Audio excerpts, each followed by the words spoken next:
Saya Haidir Asari, dosen Departemen Arkeologi. Saya bergabung menjadi bagian dari Fakultas Ilmu Pengetahuan Budaya Universitas Indonesia sejak tahun 2016.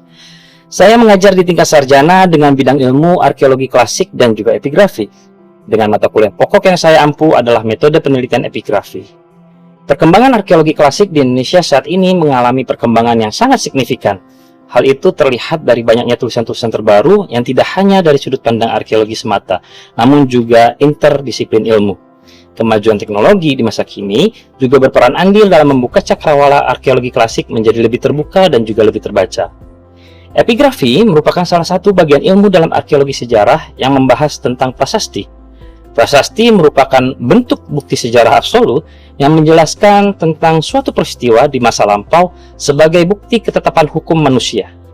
Prasasti pada masa Hindu-Buddha di Indonesia biasanya mencatat peristiwa-peristiwa penting yang dikeluarkan oleh seorang penguasa, seperti penetapan daerah Sima, pengangkatan seorang tokoh menjadi raja, kehancuran sebuah kerajaan, hingga penaklukan berbagai wilayah.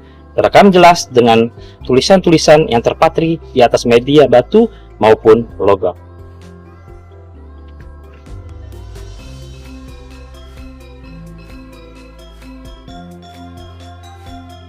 Dalam arkeologi, epigrafi bukan hanya sekedar ilmu yang membahas tulisan, tetapi bentuk dokumentasi sejarah yang penting sebagai salah satu sumber yang valid untuk menerangkan serta menggambarkan kehidupan manusia pada masa lalu. Sehingga mata kuliah metode penelitian epigrafi ini diberikan kepada mahasiswa program studi sarjana arkeologi semester 3 dengan tujuan untuk menerapkan metode penelitian epigrafi pada penelitian arkeologi yang menggunakan sumber tertulis sebagai sumber primer. Proses pembelajaran metode penelitian epigrafi dilakukan secara daring maupun luring, serta dibentuk sedemikian rupa agar mahasiswa mampu bekerja sama dalam menerapkan metode penelitian prasasti yang telah diberikan selama 2 pertemuan. 2 pertemuan awal menerangkan mengenai perkembangan ilmu epigrafi dan peranannya terhadap bidang ilmu arkeologi sejarah. Pertemuan ketiga dan keempat mulai masuk pembahasan penelitian epigrafi berupa tahapan heuristik. Dalam tahapan heuristik ini, mahasiswa mempelajari suatu bentuk prasasti dari segi fisiknya, serta penelusuran sumber-sumber tertulis terkait prasasti yang akan dibahasnya.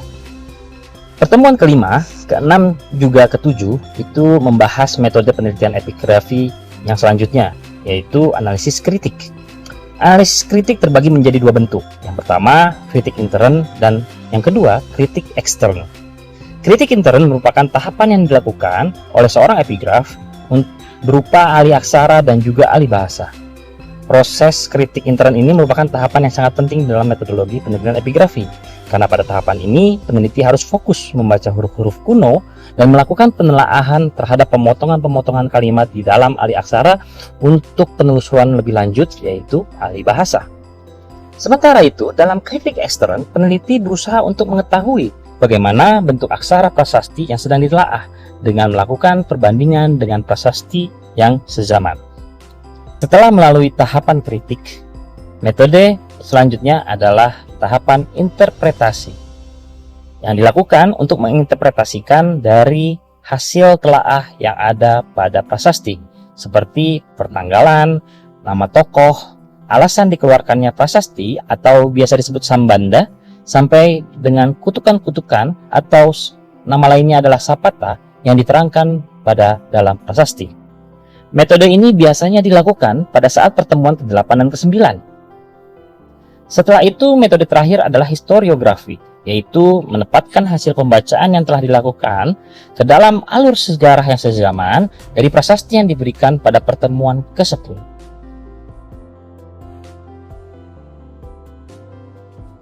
Kedalaman materi mata kuliah metode penelitian epigrafi diberikan secara berkelompok, dengan setiap kelompok berisikan 5-6 orang. Masing-masing kelompok diberikan 1 prasasti untuk dilakukan pembacaan sesuai dengan metode yang telah diajarkan sebelumnya. Hal ini dilakukan setelah pertemuan ke-11 sampai pertemuan terakhir masa perkuliahan berlangsung. Proses belajar materi metode penelitian epigrafi dapat dilakukan melalui pendekatan online dan offline. Pembelajaran online memberikan kemudahan akses terhadap berbagai sumber digital seperti e-book, jurnal, dokumentasi prasasti, dan video pembelajaran. Mahasiswa dapat memahami teori, jenis aksara, serta metodologi penelitian epigrafi secara fleksibel. Namun, pendekatan ini memiliki keterbatasan dalam latihan teknis, seperti pembacaan langsung aksara kuno. Sebaliknya, pembelajaran offline memungkinkan mahasiswa untuk berinteraksi langsung dengan prasasti melalui studi lapangan atau kunjungan ke museum. Dalam proses ini, mahasiswa dapat melatih keterampilan membaca aksara, melakukan alih aksara, dan menerjemahkan atau alih bahasa isi prasasti secara langsung. Kombinasi pembelajaran daring dan luring memberikan pemahaman yang menyeluruh, memadukan penguasaan teori dengan praktik nyata di dalam penelitian epigrafi. Salah satu prasasti yang pernah saya ajarkan adalah prasasti Yupa. Keberadaan prasasti Yupa ini ditemukan di Muarakaman, Kabupaten Kutai Kartanegara, Provinsi Kalimantan Timur. Prasasti Yupa terdiri dari 7 prasasti, 4 diantaranya berhasil dibaca dan sisanya sudah aus, sehingga hanya terbaca sebagian maupun tidak terbaca sama sekali. Di sebelah saya ini merupakan salah satu contoh dari replika prasasti Yupa 5 yang ditulis dengan huruf Palawa menggunakan bahasa Sanskerta. Prasasti Yupa sebagian besar memuat keterangan bahwa Raja Mulawarman yang merupakan anak dari Asmawarman yang merupakan cucu dari Kudungga telah memberikan sebanyak 20.000 ekor sapi serta persembahan lainnya kepada para Brahmana. Terjemahan dari prasasti Yupa 5 yang ada di samping saya ini adalah sebagai berikut. Tugu ini ditulis buat peringatan atas 2 perkara yang telah disedekahkan oleh Sang Raja Mulawarman, yakni segunung minyak kental dengan lampu serta malai bunga. Oke, sekarang hari ini kita akan membicarakan mengenai prasasti yang pertama kali ditemukan di Indonesia. Prasasti ini menandakan bahwa Indonesia itu mulai masuk ke masa sejarah, di mana salah satu tanda Indonesia masuk ke sejarah adalah adanya tulisan. Ya, nama prasastinya adalah Yupa. Prasasti Yupa ini ditemukan di Kutai, sekarang Kutai, di wilayah Provinsi Kalimantan Timur. Nah, nama prasastinya itu adalah prasasti Yupa. Hurufnya itu adalah huruf Palawa atau Dewanagari, Renagari. Pada kurang lebih berkembang di abad ke-5 Masehi. Bahasa yang tercantum di prasasti Yupa ini adalah bahasa Sanskerta. Teman-teman sekalian bisa melihat ada bentuk prasasti Yupa yang sudah dimodifikasi atau dicetak oleh Departemen Arkeologi.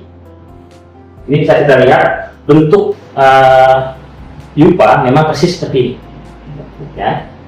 Namun tulisannya juga seperti ini, ya. Posisinya memang tulisannya seperti ini. Sisanya itu merupakan seperti kolomnar join yang tidak dibentuk. Yang dipapras oleh tangan manusia hanyalah bagian bidang penulisan aksaranya saja. Ini adalah aksara Palawa atau Renagari yang berkembang sekitar abad ke-5 Masehi. Tadi saya sudah sebutkan sebelumnya. Dan ini isinya sebagian besar menuliskan tentang sedekah Raja Yupa, Raja Kutai kuno, yaitu bernama Mulawarman. Oke, kita lihat di sini. Ini adalah alih aksaranya, ya teman-teman ya. Alih aksara yang apa ya? Yang dari prasasti Yupa kemudian kita tuliskan ke dalam media kertas, itu akan membentuk baris seperti ini. Secara teknis penulisan penelitian epigrafi itu memang harus mengikuti sesuai dengan baris tulisan. Kalau barisan tulisan sampai di huruf yang ini, maka kita berhenti di sini. Tidak bisa kita gabung, jadi sesuai baris. Kalau sudah di alih aksara menjadi huruf Latin, itu baru bisa kita susun. Kenapa kita susun? Kalau udah huruf Latin biasanya bisa kita susun tetap berbaris, namun bisa juga kita gabungkan. Tapi lebih mudahnya per alih aksara itu di sini. Jadi nanti kita bisa menggal kata. Menggal kata itu apa gunanya? Itu untuk mengalih bahasakan. Seperti yang kita ketahui sebelumnya, prasasti Yupa ini berbahasa Sanskerta yang harus kita ubah ke dalam bahasa Indonesia. Untuk apa? Untuk melakukan tahapan kritik yang lain, yaitu kritik intern, lalu juga kemudian interpretasi dan juga sambung ke historiografi. kita bisa lihat bahwa ini ada Sri, ya teman-teman, Sri. Tapi ini Sri-nya bukan yang S begini, tapi dia harus S. Ada apa ya? Ada muncungnya. Oke, Sri. Ini Mu. Imbuhan kalau hanya ini saja, ini Ma. Tapi kalau dia mendapatkan bunyi vokal lain seperti Mu misalkan, maka harus ditambahkan Mu. Oke. Ini huruf La, ini huruf Wa. Tadi nama raja siapa? Mula Warman. Mula Warman. Kalau secara bahasa Indonesia, secara arti Mula Warman. Kita lihat Mula itu sudah ada di sini, Wa juga sudah ada. Yang kurang adalah Arman ini. Ada yang mau bertanya sini? Saya Mas, kenapa pada baris kedua sama baris ketiga huruf ma-nya tuh kecil? Yang di ujung ya. Di dalam kaidah Sanskerta, khususnya Syarat Pahlawan dan yang abad-abad 5 Masehi, di mana Indonesia baru masuk ke masa sejarah awal, kata-kata ini merupakan kata-kata kalimat akhir. Seperti misalkan kita kalau berbicara dalam bahasa Indonesia, sudah, ya kan? Sudah, berarti akhirnya kan H. Artinya sudah, benar. Tapi kalau sudah, beda arti.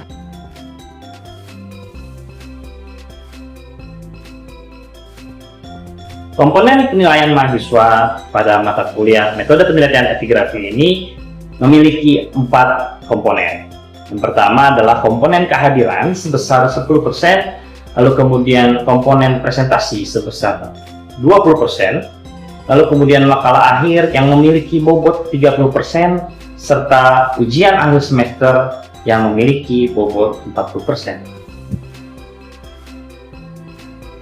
Sebagai salah satu bagian ilmu dalam arkeologi, epigrafi bukan hanya sekedar pembacaan prasasti, tetapi juga sebagai media untuk melatih ketelitian, objektivitas, serta berpikir kritis dalam menerapkan suatu metode penelitian.